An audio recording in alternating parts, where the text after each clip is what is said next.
الشیطان الرجیم بسم اللہ الرحمن الرحیم صلی اللہ علی محمد و آلہ الطاہرین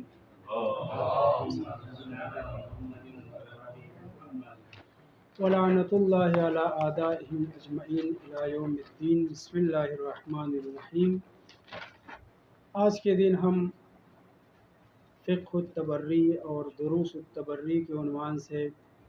گفتگو کرتے ہیں، اور ہم نے شروع کیا ہے دعائے صنم قریش کی تشریح کرنا۔ اس دعا کے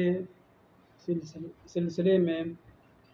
اگرچہ یہ گفتگو ہے کہ سند کے اعتبار سے کمی پائی جاتی ہے اور بعض فقرے دعا کے اندر حقیقت کے خلاف ہیں وغیرہ وغیرہ، مگر اس کا جواب دیا گیا ہے، اور ہمارے بزرگ علماء نے اس حدیث کو، جو حدیث ہی کہا جائے، دعائے صنم قریش ہے، اس کی شرحیں لکھی ہیں۔ اور ایک ابو البرکات نام کے بزرگ شخصیت جنہوں نے اس دعا کی شرح کی ہے، رشح الولا کے نام سے، بہت ہی اہم شرح ہے، اس سے ہم فائدہ اٹھائیں گے، اور جو بعد میں شرحیں آئی ہیں ان سے بھی فائدہ اٹھائیں گے، مگر ضروری نہیں کہ فقرے دعا کے اوپر ہی ہم ڈٹے رہیں۔ اس کے علاوہ بھی وہ چیزیں جو شرح سے تعلق نہیں رکھتی مگر عنوان گفتگو سے تعلق رکھتی ہیں، ان کا بھی بیان ہوگا۔ ممکن ہے دو ایک برادران جو حسینیہ میں جب درس ہوتا تھا تو اس میں شریک ہوئے ہوں، ان کے لیے بات یہ نئی نہ ہو، لیکن جو جدید احباب ہیں ان کے لیے بہرحال نئی ہے، توجہ سے سنیں۔ وہ یہ ہے کہ ہمارے پاس روایات موجود ہیں ہماری مستند کتابوں میں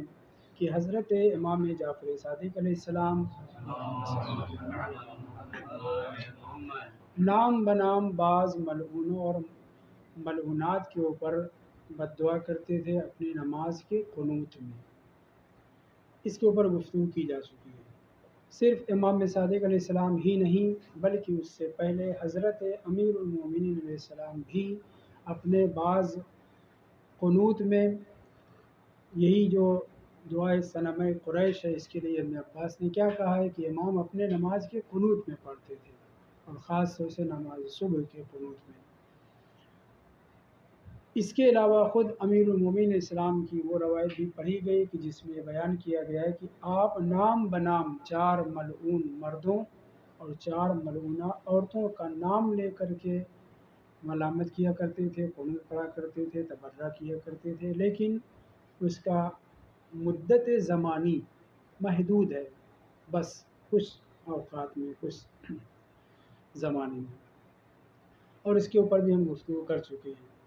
ایک بات جو بعض احباب کے لیے جدید ہوگی شاید، وہ یہ ہے کہ اس لعنت کا نام بنام تذکرہ، نام بنام لعنت کرنا،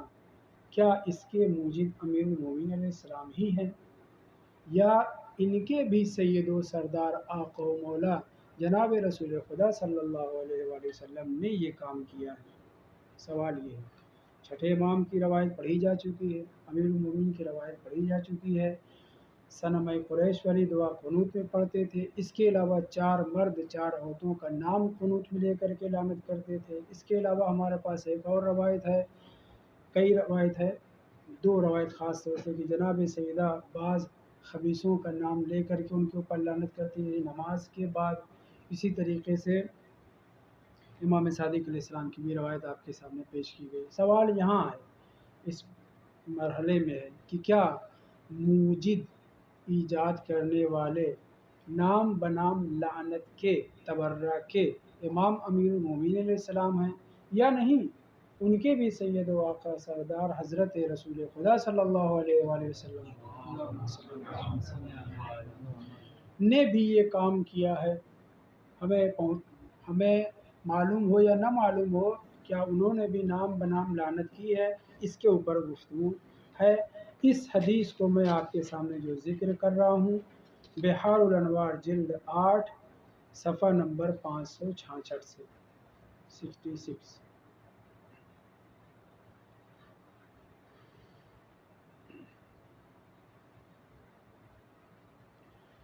اس روایت میں جو تذکرہ ہے اس کو بیان کرنے کے